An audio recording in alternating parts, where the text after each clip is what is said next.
Welcome to another episode of the BS Podcast, the show that looks at how behavioural change insights are being applied in the wild. Episodes feature renowned behavioural experts across industries and organisations, from management and marketing to policy and public health, and more. Let's dive in and see what all the BS is about. Here's your host from The Behaviourist, Nick Hobson. Aline Holzwarth is an applied behavioral scientist, primarily focusing on digital health research and scientifically informed product design. She is head of behavioral science at Pattern Health, a platform for digital care plans, which leverages behavioral science to help patients stick to their plans. She also co-founded the Behavior Shop, a behavioral science advisory company, and holds an appointment as principal of the Center for Advanced Hindsight at Duke University. Aline, welcome to the show. Thanks, Nick. It's a pleasure to be here. So you are, as we were chatting about just before I hit record, actually, I don't know if I did mention this, but you're the first health behavioral practitioner to come on the show. So I've talked to academics and policy folks and government and military, and of course, marketing consulting. But yeah, so you're the first health and in particular sort of this space of digital health. So I'm excited to really dig into that. And the reason, well, there's many reasons, but one of them is of all the domains within this crazy world of behavioral science, I'd say digital health is the one that I'm least familiar with. Wonderful. Yeah. So I look forward to learning some stuff from you. I can school you and you won't question anything that That's I say. right. I just have to take it at face value.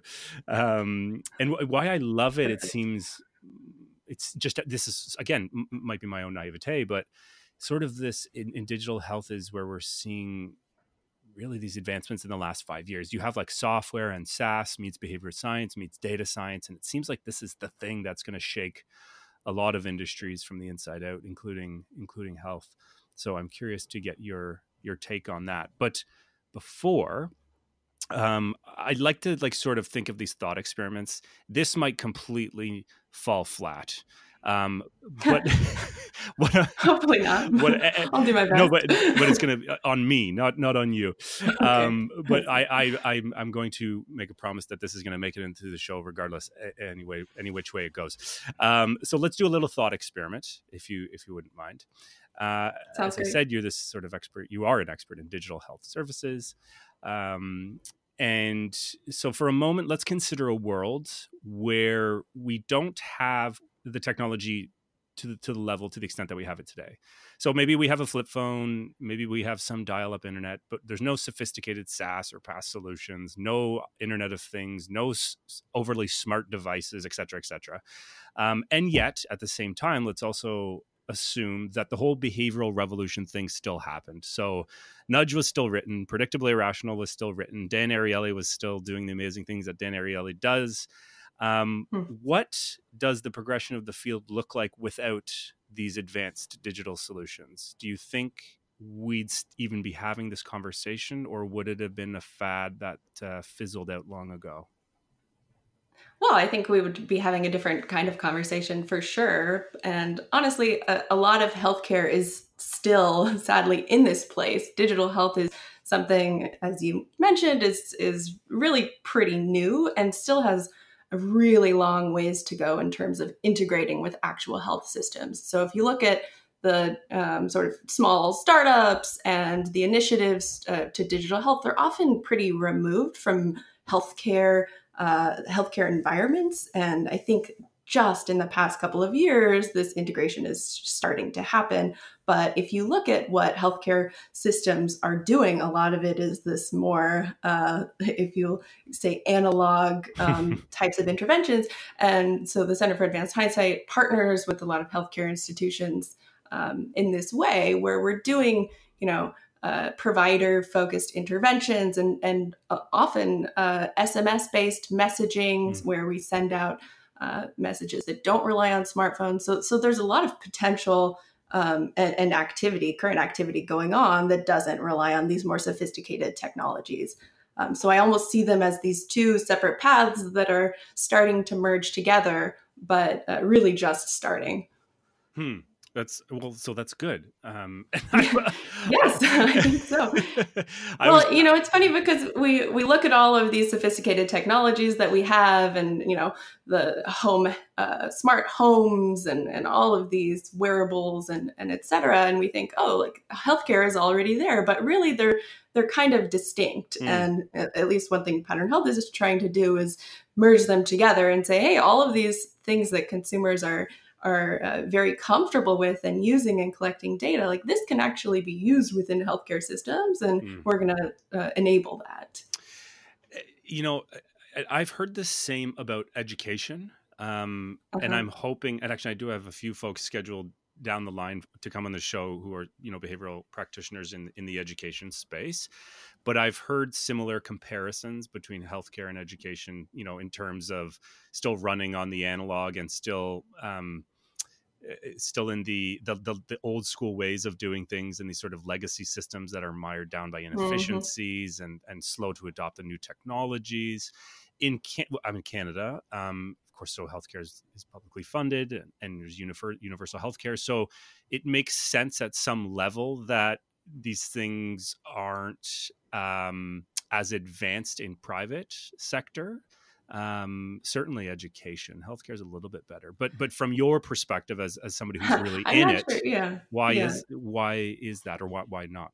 I mean, I think healthcare is wrapped up in all sorts of complexity that maybe is also true for education, but certainly the regulatory environment of healthcare is very complicated. You have lots of constituents and different interests, sometimes competing interests. Even if the ultimate goal is better health, better outcomes, the incentive systems are not always aligned, and we have these very consolidated systems of our the EHRs and the health systems themselves, and then like how are payers interacting with that. It's very let's just say it's a complex ecosystem, and it doesn't always lend itself towards innovation. It's very large and heavy. Mm-hmm.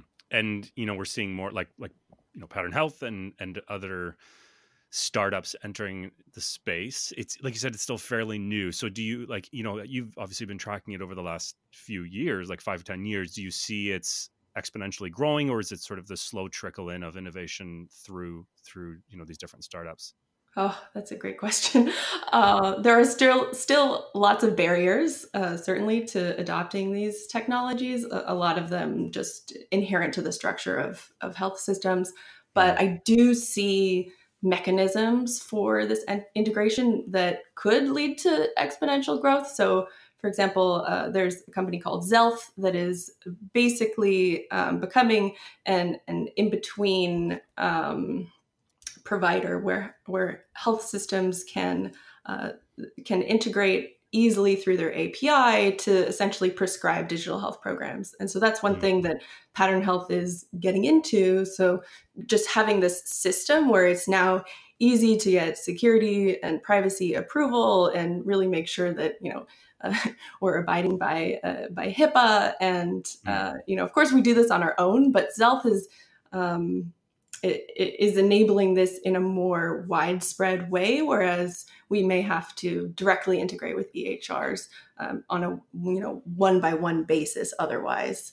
So it's helping scale, and I think anytime that you have a system-wide opportunity to integrate, that's just going to make that much easier. Mm-hmm. Mm-hmm. Interesting. But it's funny when we talk about how health systems are behind. It brings to mind one an anecdote, I suppose, where a couple of years ago we Pattern Health were and still are actually running this clinical trial. Lots of hospitals across the U.S. And I thought it would be funny to play an April Fool's joke on Dan, who was at the time he was hiking through an Israeli trail. And this is like the one vacation he's ever had, so I don't want anyone to get the wrong idea. But I was going to say, I know. He had very limited internet access at the time, and got an email from me in the morning where I essentially sent this really long sort of ranting email, which I never, you don't send Dan a long email. It's 2 sentences maximum, and like bullets. So I sent him this really long email about how the study that we were working with has now required that we integrate with fax machine, and the fact that this was believable just kind of goes to show like just how like that was a possible world. Shows a testament to how much work absolutely is still ahead of us. Yeah, it is room for improvement. Yeah, and this isn't just the healthcare space. I mean, this is just generally, we're at this weird point where on one hand, it seems like we have these crazy like Star Trek futuristic technologies. And then on the other, we're not that far. Like I remember dial up, like it's not that long ago. And we still have like fax machines, like these things are still around. So it's like these two worlds coming together. Yeah, it's pretty insane. It does seem like we're at this very interesting inflection point where consumers are demanding more of their healthcare. So they're saying like, hey, like I can find a restaurant so easily on Yelp. Why is it impossible for me to find a provider? Like I can't even figure out how to make an appointment to go see a doctor. And so I think there's, that pressure, and also just the world of connected things is really starting to put some more pressure on the health systems as a whole. Yeah. And I'd imagine, and if you don't mind commenting on this, is there's going to be sort of demographic and cohort effects where I guess it's probably, well, of course, this is not a surprising fact, but that it's the younger generations who are more savvy technology users generally, and are more interested in having these services delivered to them in that sort of way. Do you see, in terms of the older demographics, who are the ones probably interacting with healthcare more frequently? Do you see that as a barrier, just in terms of the education and them not having grown up in a world of technology? How do we sort of bridge that divide? Well, yeah, I mean, I think that's actually a misconception that our older generations are not tech savvy. Many of the trials that we're running are with older populations. A lot of these, the programs that we're rolling out are for heart failure and for cardiac rehab. And we're seeing that the penetration of smartphones is incredibly high, and it's increasing over time. So I think that if we can design for basically the lowest common denominator for the least savvy populations, then we're really going to be benefiting everyone. So if we make, a lot of the same recommendations that you would make from a behavioral science perspective for a tech savvy audience, which are, reduce friction, add fuel, make instructions really clear, make a display very easy to understand, draw out the actionable components. Those are things that are just beneficial to everyone. Regardless. Exactly. Yeah. I think I just pissed off my parents by that comment. I wrote a whole article about how elders are using smartphones. Yeah, right. Yeah, it's like such a shitty and millennial thing to say, right? Hey, biases go in all directions. Yeah, that's right, folks. I'm not immune to them myself. So if we pivot just a little bit as a segue now, why do you think health related behaviors are so incredibly ripe for these style interventions? Like, can you walk us through a bit of a psychology of a patient, or the social dynamic and relationship that exists between provider and patient, and what some of those barriers might be, and how some of the behavioral related solutions and insights are just a perfect fit in healthcare, in the healthcare space? Wow. Yeah. I mean, where to even start? I think the potential is tremendous. And if you just think about that journey as a patient and all of the barriers and the complexity and the things that are weighing patients down, like patients are just people who've been diagnosed with something. And also, well, Yes. And so I think a lot of the approach that healthcare has more traditionally taken is these information-based approaches where they say, okay, like here's your diagnosis, here's your treatment decision. What do you want to, what do you want to do? And here are the things that you need to go off and do. And so you have this really complicated treatment plan, and then the patient is sort of tasked with figuring out how to incorporate that into their like already complicated, difficult lives. And I think that a behavioral science approach can add an appreciation for the complexity of their lives, and really understanding the person within their environment, and I guess really help people transfer their intentions into actions. So a lot of what behavioral science looks at is, well, okay, here's what people know that they need to do. How do we then help them actually do that? And so that's sort of what we're trying to do with Pattern Health, is make it really clear what their task list is, communicate progress, and then make that actually kind of fun and motivating along the way. So let's say that someone has to, let's say you're diagnosed with heart failure and you have to monitor your weight, and you have to do this every day, because if you have a sort of abnormal increase in your weight, that usually means that, it's a symptom of a larger problem. There's something else that's going on. And just identifying this early can actually can lead to a perfect intervention where you then don't have, you can prevent rehospitalization because you've seen this early. So, but, adherence to weight tracking is incredibly low in this population. And, in general, because it's annoying, you don't really get any benefit from it. So we can start to add incentives around that. We can make it easier with, smart devices like a, smart scale that you just step on, and then it automatically sends your results home. And then you only have to take action if there's a problem. You're not seeing lots of complicated information that isn't actionable. You don't know what to do with it. So we ran one study where we were trying to see how we could help patients more reliably step on the scale. And so for some, we asked them to set an implementation intention in the morning where they just chose, when they would step on the scale later that day. It's something around whether it was, I think it was relative to toothbrushing or dinner. So you would say, I'm going to step on the scale after dinner, for example. And then later that day, you don't get any reminder to step on the scale, but once dinner comes around, you have that sort of automatic cue of, oh, I just finished dinner. Now it's time to step on the scale. And what we saw was that people were twice as likely to step on the scale if they set that implementation intention. Twice as likely. Twice as likely. I know, it's it's incredible. Wow. I think like implementation intentions in particular are a vastly underused intervention where you can get such a lift from such a very simple thing. And that's not true of all behavioral science interventions.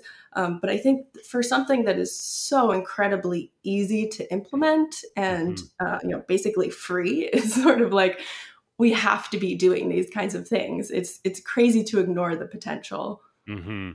Especially paired with, the official term, but essentially habit bundling or queuing with an existing piggybacking off an existing habit. Exactly. I use that all the time. And in fact, like, so if I'm taking an antibiotic or taking some medication, like, forget it. I will forget all the time. And so I have this thing, whether it's that or doing something else, I will always pair it with toothbrushing or brushing my teeth. Because that's just become the anchor that I know I will pair another behavior that I need to adopt, if it's not an enduring one, and it works beautifully. Right. And you can set it right by your toothbrush so that you then have a visual cue too. Oh, I'm doing this thing now. I can also take my medication at the same time. Exactly. And have it in the same physical space. Otherwise, it would just end up in a drawer, God knows where, and I'd never find it. And yeah. Exactly. Yeah. So we've also done a lot of interventions around medication taking. Medication is one of those things that adherence is, varies, of course, across different conditions, but is generally much, much lower than you would expect it to be, especially when you compare, what people say they want to be doing. Everyone says, yeah, I want to be taking my my medication regularly. That's like, I care about my health and so on. And then when you look at their actual behavior, it's remarkably low, in the realm of 50-60%, I think, on average. And I've heard that too, and I was shocked to see that, but and yet not, because so you mentioned it is obviously this intention action gap is pervasive and ubiquitous. It runs through in pretty much everything we do. So of course it's going to play a big part in healthcare, health related behaviors as well. But why it's so shocking at some level is because the stakes are higher. This isn't an intention action gap of buying a little trinket device if it's in retail. This is, the outcomes are serious. It's they're health. Serious, but they're delayed, right? It's not for most. So for example, pain medication adherence is really high because you see the effects of pain relief right away. But something like hypertension medication is not very high. They call it the silent killer for a reason. It's you don't really experience any bad effects. You're supposed to be taking this medication because of some long-term outcome, and long-term outcomes are just not motivating. So we have to figure out how we can intervene in the present to get people to do the things that are more motivating in the long term. That's a good point. There's this invisibility factor to it. Exactly. Yeah. So we do a couple of things to intervene at exactly this level, and commitment devices are, I think, a really good example of this. We have one very interesting commitment device that we've studied, which we call app interrupts, and this is sort of taking that long-term goal and creating a more immediate consequence for this. And so we created this program where basically patients can opt into enjoying the benefit of this program, where they essentially say, I'm gonna pick a task, what is, say, medication adherence, for example, and then I'm gonna pick a consequence. And the consequence that we've used in this test that we've run in a couple different ways is blocking people's apps on their smartphones. So say you sign up for this program, then you would then say you miss your medication. You would then try to go into your Twitter or whatever app, some sort of music or social media, etc. It actually takes them away. So it gives you this message like, "Oh, sorry, you didn't take your medication. Just no Twitter today. Try again tomorrow." That's beautiful. Do you have results with that? We do have results.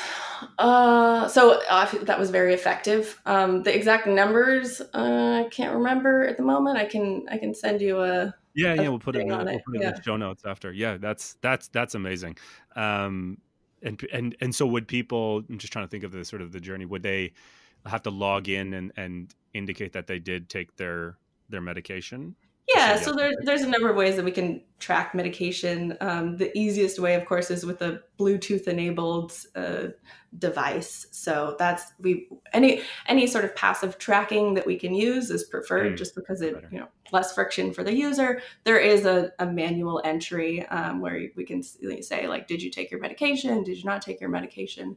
Can you talk more about the Bluetooth thing? Oh, sure. In fact, this is a very interesting problem we got into when we were designing a study for heart failure. Heart failure is a very popular condition that's getting a lot of attention right now, certainly in medical circles. It's growing in a way that's a little scary. So we were getting into this intervention and designing how we would go about the tracking. And so we were looking on the market and saying, what are the devices that are available? Well, it turns out there are a ton of these Bluetooth enabled pill bottles. And so it's like one big bottle. It's pretty bulky. And that's the thing that you're, meant to put all of your medication in. But then this kind of speaks to the importance of the context and understanding your users and their environments and their specific needs.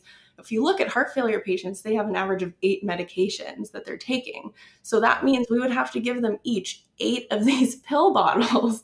This is every day. So we were like, well, like, what else can we do? Well, like the pill box is already a wonderful invention that's on the market, but there aren't any smart pill boxes. And I'll just make that distinction between a pill box and a pill bottle. A pill box has different components, one for each day, and then maybe you have a morning slot and a afternoon slot and an evening slot, and you can sort of lay everything out in this wonderful way where you can also see, well, is it Monday? Have I taken my Monday meds or not? Yes. And you can actually fit all, 8 medications per day in them. So we actually sort of just made our own prototype where we put a Bluetooth sensor on the pill box and made it so that the accelerometer would detect when it was when the pill box when that slot for the day was opened.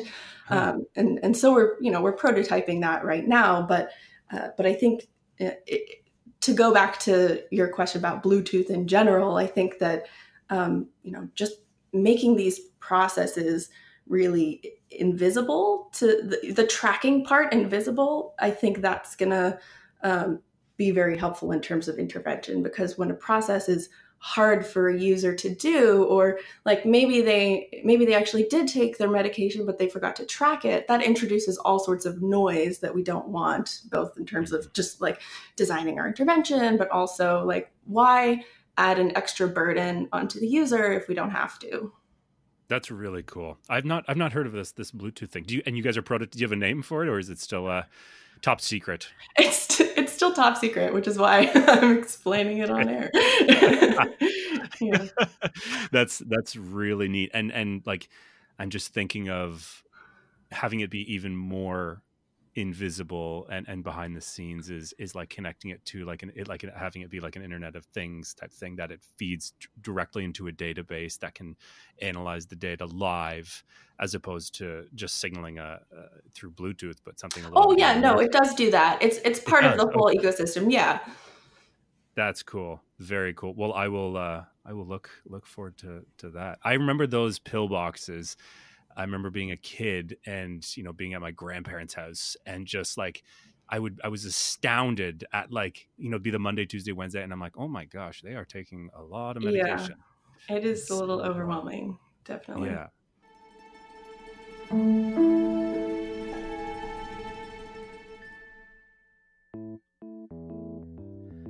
Now for a short breather.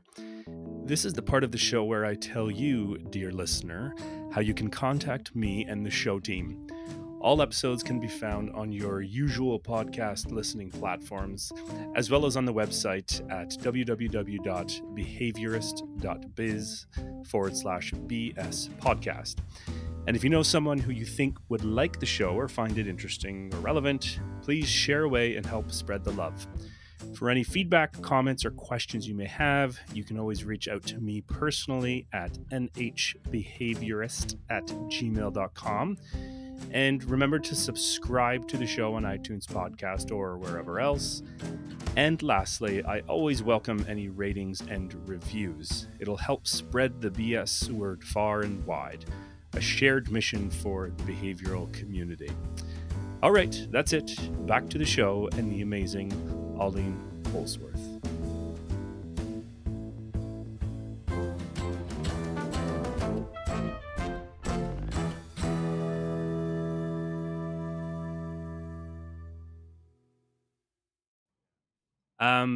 So can you, I know they've come up, Pattern Health, but can you spend a couple minutes just talking about what they do and what you do there specifically, and how behavioral science is woven, throughout? Yeah, absolutely. So Pattern Health is a digital health platform. We essentially partner with organizations. These could be all sorts of organizations, academic, medical, research, and we work with them to create these digital care programs. And then our partners or our customers essentially prescribe these programs to individuals. So this could be like their patients. And then once they've created this program and validated it, tested it, they can then license it to others. So we have this kind of network-based model that really is supporting this ecosystem of translation. So it's not just that, people are creating these programs to do research. They're then able to take the same programs and say, well, this was, here's the impact that I found with this program, and then translate it and use it in a real world clinical setting or whatever the setting is, not just in a health system, not always in a health system context, but sometimes, a general wellness program that is, just part of an HR offering or something like that. So it's, we tend to focus on healthcare, but it's really broader than that. And so that's that's Pattern Health in a nutshell, is creating these programs. And then my role as the head of behavioral science is to make sure that these programs are designed for engagement and behavior change. And so I think engagement is something that's very, popular on the industry side, but it's also important from a behavioral perspective, because that's what gets us to behavior change. And I think there's this wonderful quote from a former Surgeon General that says medications don't work in people who don't take them. And so the analogy there is, of course, that digital health programs don't work on people who don't use them. So it's important that I'm designing the platform as a whole. So behavioral science is kind of baked into the platform. How do we design our onboarding process? What are all the elements that will get people to actually use this and use it in ways that are actually impacting their behavior, not just like in an addicted to an app sort of way, right? Like the engagement we care about is the actual behavior. So very focused on that. And then I also work with our customers to really help them design their specific programs for behavior change. So we have this library that's, constantly growing of different behavioral interventions. So focused on social tools and commitment tools, and, like these things that I've been talking about, the commitment device, implementation intentions, and so on. And then I think the social element is actually one of the more critical, more important to behavior change that I think is kind of often ignored in digital programs. But if we can bring people's real world relationships and their networks into their health conversations and get them involved and sort of merge these digital and real world worlds, I guess, then I think that we can have a much greater impact. And so my job is really to just, do the baking into the product of behavioral science, and then also on a program by program level, try and figure out, well, what's the intervention that really is best suited for the population that the program is for. How do we keep people engaged and behaving in the way that they would like to?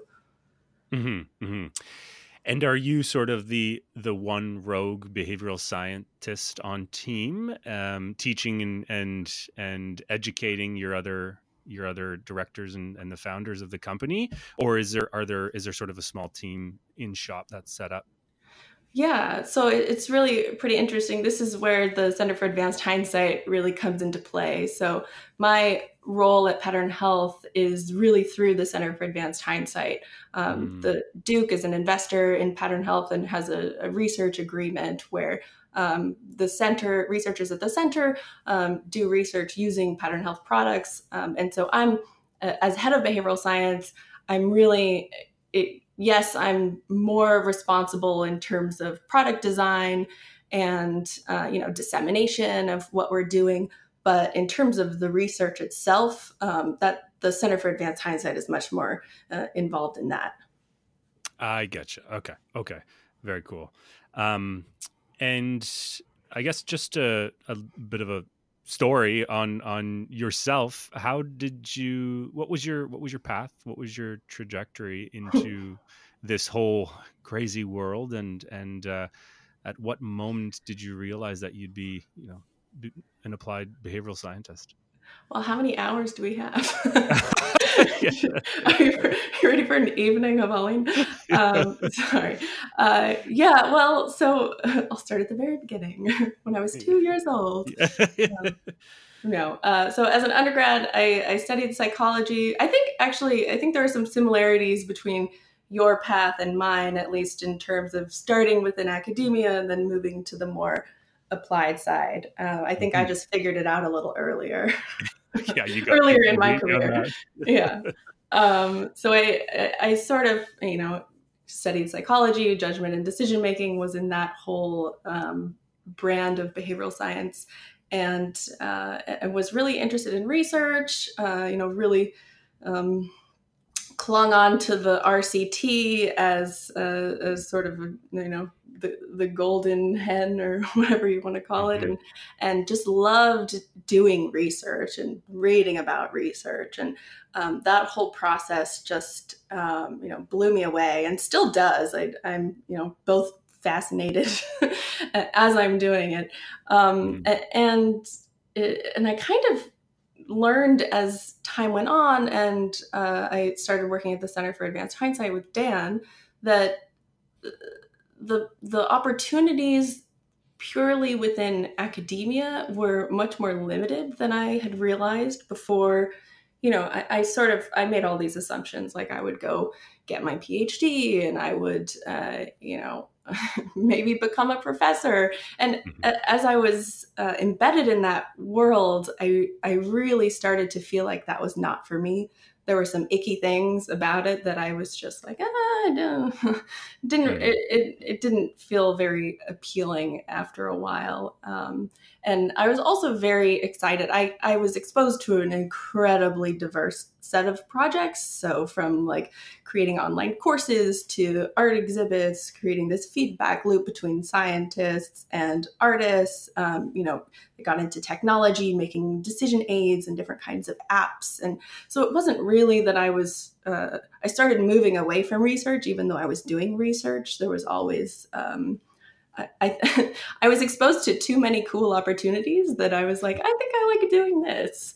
Yeah. Then at some point realized that I should have some more letters to my name, and went to business school, and actually I think benefited a lot from that, because then I learned the language of many of our partners and was able to connect the research with business priorities, I guess. So understanding the importance of the bottom line, and making sure that, impact really is something that we're not just measuring, but kind of designing backwards from. So we say, like, here's the lift that we need from an intervention. How do we, design the thing that will get us there, hopefully? And then, sometimes it doesn't work out, but then also figuring out how do we frame our results in a way that we can learn from them, regardless of what the results are, because you can learn from failures just like you can learn from successes, and maybe it's wrong to call them failures. And so this path of psychology, then business, and health was kind of trickled along the way. I always had more of an interest in health related things. Some of my earliest studies at the center were in actually using some of these electronic pill bottles. So we had an experiment where we paid people to take their medication, and we either gave them the money up front and had a loss frame where they would have to come back at the end of the study and give us back a dollar for each day that they didn't take their medication, or of course compared to a gain frame where they were earning money for every day that they took their medication. And a lot of the work that I was then embedded in at the center was very applied in nature, just because of, I think, the way that the Center for Advanced Hindsight is set up. We have relationships with all sorts of companies, and which allows us to really, I think, make a much bigger impact, because then we're working with their customers and their constituents who, there are a lot more of them and they're real people, whereas Mm-hmm. not that participants are not real people, but Yeah, they're just undergrads. Yeah, Undergrad I mean, students, yeah. yeah. So getting a feel for the quote unquote real world made me really attracted to that in a way that I didn't feel like I could go back to MTurk and some of the more the more isolated use cases. It was really yeah. That was sort of what drew me to where I am now. And then, of course, when the center partnered with Pattern Health, this has been a pretty long time relationship. And Mm-hmm. so even before I was the head of behavioral science, I was involved in the research and just a really cool group of people that Mm-hmm. are really willing to be nimble and try new things, even if they, like the app interrupts program. It would have been very hard to convince any other group of entrepreneurs to actually try that out. But Mm-hmm. the Pattern Health team was willing and went forward with it, even though people have their doubts. It's Yeah. a little bit paternalistic. It can come off wrong if it's not sold in the right way. But Right. I think it just goes to the importance of your partnerships and working with good people. Mm-hmm. And so I'm just trying to see the timeline in my head as you were walking through that. Were you at the Center for Advanced Hindsight before you did the MBA, or did you get there after? Because you went to Duke, right? You went to Yeah. Duke? So I'm working at Duke. I got my MBA from Duke. It was all at the same time. I did the MBA while I was at the center. I've actually been at the center for 10 and a half years now. Wow. So yeah, Wow. it's So it's been a long journey. long before the MBA then. Yes. Oh yes. So then when you so then you had obviously the training, you had the conceptual, the theoretical training, but also the applied focus with probably these different projects and engagements. I know you did say that the MBA, the business school, was useful because it allowed you to think and have conversations with certain now stakeholders and partners. What was the feel in that MBA program of behavioral economics? Like, was there a course offered that you obviously could knock out of the park? And Uh-huh. like, did your classmates have an interest in it? I'm just curious. That's funny. I mean, I think I brought a lot of that actually. I started a behavioral economics club. I can't remember what it was. It was either behavioral economics or behavioral science. Our terms have changed over the years, but Yeah, right. there was one management course that was definitely psychology research based. It didn't go too much into the actual studies. I mean, business school is not really about original papers. It's more of a summary of those papers and case studies, and how do we create a model, a decision model from using our spreadsheets. So Mm-hmm. it's very different than I think what you get out of a PhD program. But one thing that someone said to me that made me feel very nice was that I have 2 PhDs worth of experience Mm-hmm. There you go. working with Dan in the center. So I like to think of it that way. Yeah, that's the best for any of those of listeners who are like, do I do a PhD? Do I not? Yeah. It's like, no, just go to Duke, Yeah. Right. introduce yourself to this team here, and you're pretty much set. I think is the lesson Totally. as I talk to more of these people. Yeah. Um, But I'll just to your question about mhm, were people interested in behavioral science? I mean, they're at Duke, they get to, listen to Dan too. So they're kind of a special audience of people who are already attracted to that, or if they are not already familiar, then they will be by the time they leave. There was one conversation that was a little depressing for me, where after Dan gave a talk, I was to the MBA class. I was talking to some of my classmates, and one of them, and this was 2014 when this conversation happened, one of them said, wow, this is all like really exciting stuff. Why aren't you doing any of this in the real world? Like, why does no one know about this? And of course, my impression as someone who's completely immersed in this all the time is like, well, we are doing this.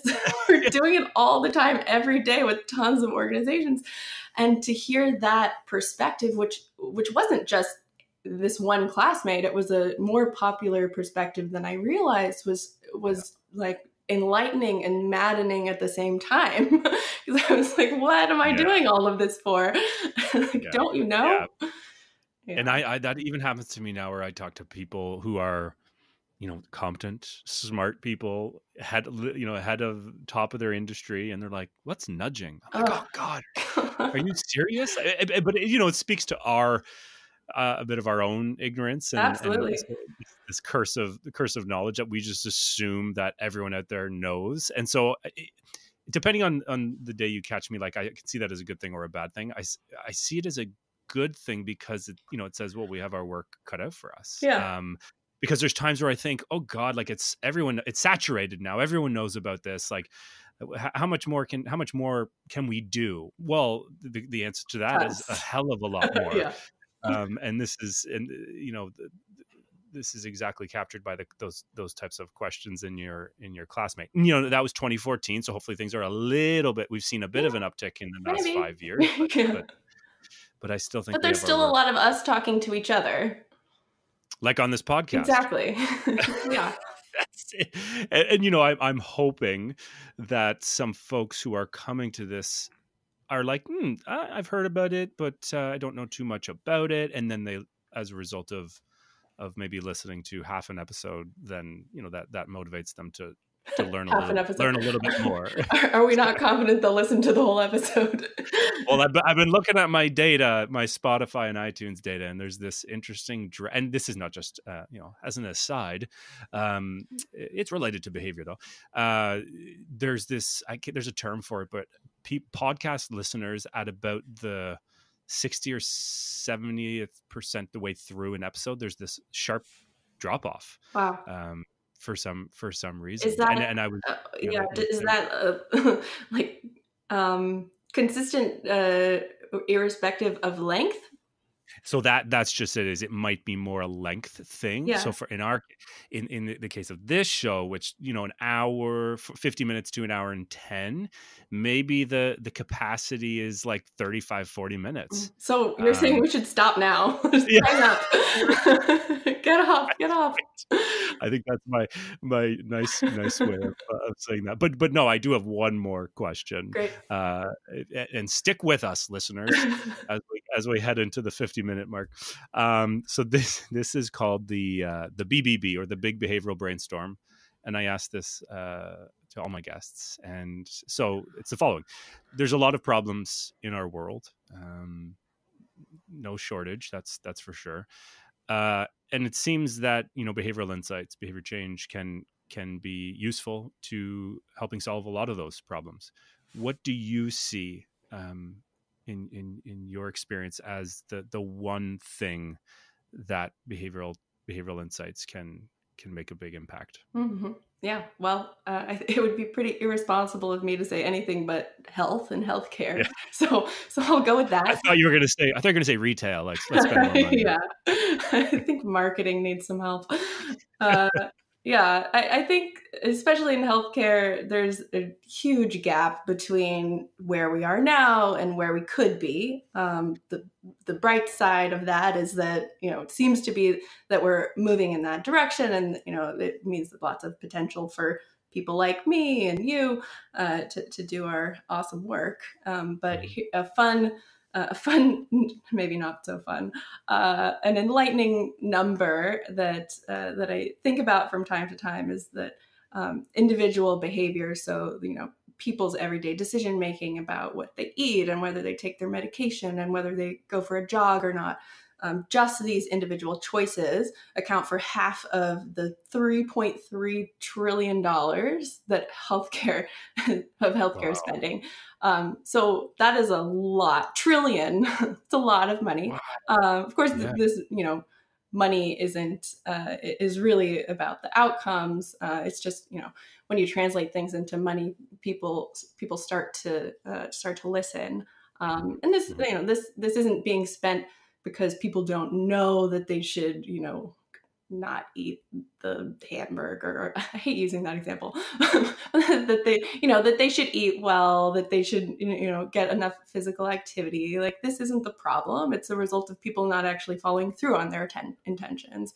So I think, the biggest opportunity then is to help with this gap, get people from intention to action. And, behavioral science is really perfectly suited for that problem. Mm-hmm. Mm-hmm. Wow, that is quite the number. I'm sure that keeps you up at night, It does. But as we said, we have our work cut out for us, especially it seems in the healthcare industry. Yeah. And if we can design better environments and systems and tools, I think there's a lot that we can do in that domain. It's not hopeless. Yeah, no, yeah, definitely, and we'll have to end on a note of optimism, and it is, especially with these technologies sort of coming full circle, as we started our conversation with, is as more data science and software talks to behavioral science and startups like the pattern health out there in the world. Mm-hmm. I think that's where we're going to see a lot of the impact. So we remain hopeful because we have to. But this has been great, Aline. Thank you so much. Yeah, thank you. I will be sure there's a lot of you mentioned some studies and some products. So I'll be sure to link to those in the show notes. But thank you again for coming on. Yeah, thanks so much.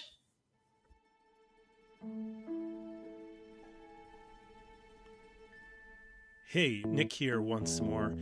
A final farewell note before ending. All the show notes, links to papers, resources, and materials mentioned in the episode can be found on the BS Podcast page of The Behaviorist, where you can find all episodes and lots of other interesting, easy-to-apply, sciencey stuff. Just go to www.behaviorist.biz/BS podcast. And lastly, if you'd like to join me in the mission of spreading the good BS word, remember to rate and review the show on iTunes. Why should you? Because 1, you're a part of a digital-wide social proof exercise. 2, you're helping combat the negativity bias in the form of positive reviews. And 3, it's a little pre-commitment for your habitual podcast listening. A little investment to keep you coming back for more BS. I mean, how much more behavioral can you get? Thanks again for listening. Until next time, remember, keep your facts ugly and your hypotheses beautiful.